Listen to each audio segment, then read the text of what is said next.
Oi pessoal, agora a gente vai falar um pouquinho sobre o oscilador harmônico simples, um dos problemas de física mais importantes de todos, que você provavelmente também já viu aí para trás, mas a mecânica clássica traz algumas coisas que são bem interessantes para a gente aprender por que esse oscilador harmônico simples é tão importante.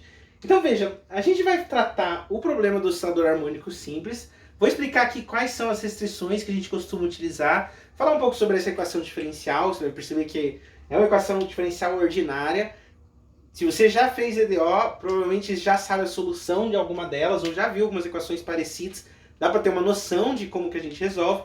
No vídeo seguinte, eu vou fazer o oscilador harmônico considerando a resistência de mola, uma resistência proporcional à velocidade, muito parecido com o que a gente fez na queda livre, mas a gente vai resolver como é uma equação diferencial de específica de uma forma um pouquinho diferente, para a gente tentar verificar o que acontece.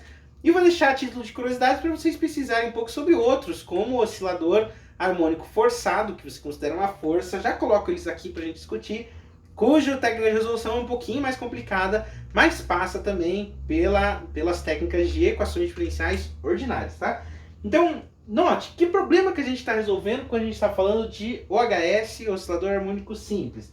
É uma equação em que a gente tem uma força, que a gente chama de uma força restauradora, que ela sempre puxa o objeto de volta para a posição original. Então, se você considera x como o afastamento que esse objeto faz de uma posição inicial de equilíbrio qualquer aqui, não tão afastado que não no ponto de inercia, mas aqui, ó, se a gente considera isso como afastamento, como se fosse uma mola, é uma mola, né? Essa mola ela puxa de volta esse objeto sempre à posição inicial. Então, quando você se afasta, a mola tende a puxar novamente. E quando você comprime, a mola tende também a forçar para a posição inicial. Então, se você estiver deslocado com essa mola, existe uma força que a gente chama de uma força restauradora, que faz com que esse objeto tende a voltar naquela sua posição de equilíbrio, tá?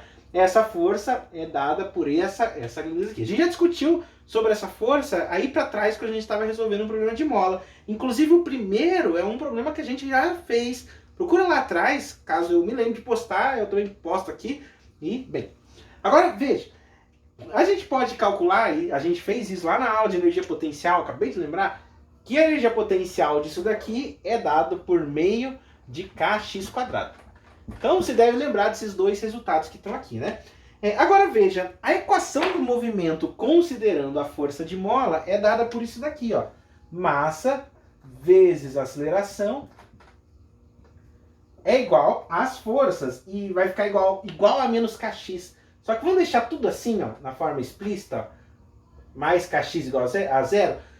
Por quê? Primeiro, duas coisas. Primeiro, a aceleração, nesse caso, eu escrevi em função da posição. Na aula anterior de queda livre, eu escrevi em função da velocidade. Agora, em função da posição. Por quê? Porque existe uma força restauradora que depende da posição. Quando a gente for integrar, no caso, integrar pelas técnicas de equações diferenciais, você vai perceber que é mais simples se você estiver encontrando a posição em vez de encontrar alguma outra grandeza como velocidade ou aceleração.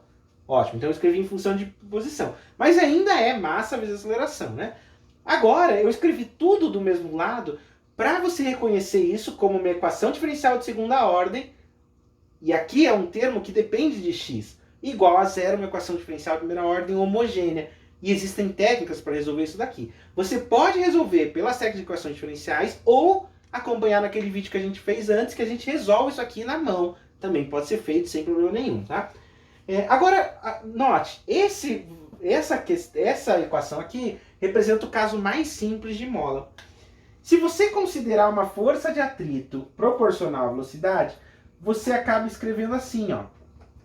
Massa vezes aceleração. Se a força de atrito for BV negativa, vai ficar igual a menos BV. Se a gente mandar para o lado de cá, vai ficar mais B vezes V.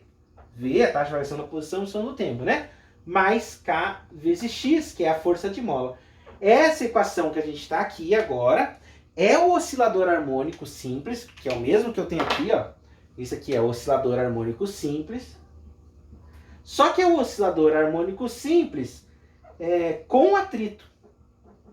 E esse atrito é proporcional à velocidade. Poderia ser proporcional à velocidade ao quadrado ou qualquer outra coisa do tipo, mas no vídeo seguinte a gente vai resolver ele com um atrito proporcional à velocidade, para ver se a gente tira algumas conclusões significativas, tá? Então, esse caso aqui eu estou considerando atrito agora. Resistência a atrito. Não é resistência do ar, é atrito, porque o ar aqui quase não interfere, porque a gente está tratando de pequenas velocidades, né?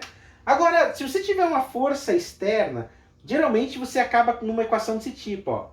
M, massa vezes aceleração. Aí você considera geralmente a força de atrito, dx dt, proporcional à velocidade.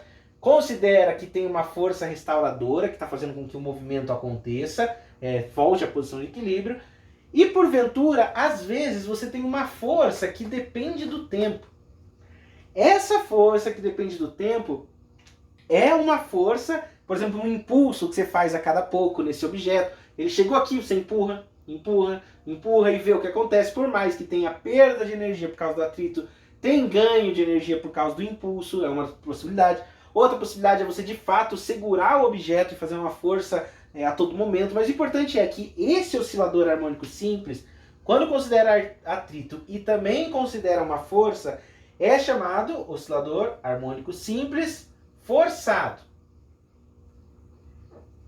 E esse pode ser amortecido, que a gente chama, tá? Com atrito, amortecido. Veja que o forçado geralmente é o amortecido também, mas com uma força que a gente está considerando. Então, nesse caso aqui, você soltou o objeto e a força de atrito fez com que ele pare, e a gente vai investigar isso lá na equação, como que ele vai fazer para parar. E o oscilador harmônico forçado, ele tenta parar, mas tem alguma coisa que fica forçando ele a fazer algum tipo de movimento. Tenta imaginar, antes de partir para o vídeo anterior, para o vídeo seguinte, o que pode acontecer, né? Quando você tem, por exemplo, um objeto que você soltou e aplicou uma força. Nesse caso aqui, pode ser que o movimento inicial faça assim, pode ser que ele pare imediatamente, por causa da força de atrito, pode ser que ele quase pare, não pare nunca. Alguma coisa vai acontecer, a gente vai discutir isso no vídeo seguinte. Mas física é um pouco de imaginação, então pense o que poderia acontecer, afinal de contas, né, com esse movimento, quando você considera um móvel movendo daqui para cá. Nesse caso de força, vai ser um vídeo lá na frente, mas que eu ainda não sei se eu vou colocar aqui, porque talvez fuja um pouquinho do escopo do que a gente está fazendo. Mas eu vou pensar se eu coloco um vídeo extra, o oscilador harmônico simples forçado. Você vai descobrir se ele estiver aí na playlist, senão eu ainda não gravei, tá? Agora, mais um ponto. Por que o oscilador harmônico simples é tão importante, já que parece ser só um problema de mola? Porque essa equação que a gente acabou de escrever aqui, se a gente trocar algumas coisinhas, por exemplo, em vez de massa, escrever indutância, L, aqui escrever a taxa de variação da carga em função do tempo. Se aqui você colocar resistência, veja a taxa de variação da carga em função do tempo. Se aqui você colocar a carga, vezes, dividido por C, e uma energia total, que seja, uma função de energia, essa equação é a equação de circuito elétrico, quando você considera resistor, capacitor e indutor, né? Quando você tem isso, perceba que essa equação é igual a essa, só muda os parâmetros. Então o que a gente acaba percebendo é que o oscilador harmônico simples, os osciladores harmônicos, eles servem como modelo para as outras áreas de física, porque as equações elas caem exatamente iguais. O que a gente tentou fazer por muito tempo na física, e tenta até hoje, é enquadrar os fenômenos que a gente não conhece, como por exemplo a eletrostática no primeiro momento, a eletrodinâmica, circuitos elétricos, em modelos que a gente já tem. Então muito da eletricidade em circuitos elétricos, ela foi desenvolvida imaginando que poderia existir um comportamento de mola em alguma coisa microscópica, por exemplo, né? Até hoje, por exemplo, os modelos de vibração molecular ou alguns modelos quânticos, antes de outras variabilidades que a gente tem hoje em dia, elas são analisadas pensando no comportamento de mola, que não deixa de ser um comportamento de onda. A gente vai verificar isso na aula que vem, tá bom? Então, força aí e vamos pro próximo, tá? Tchau!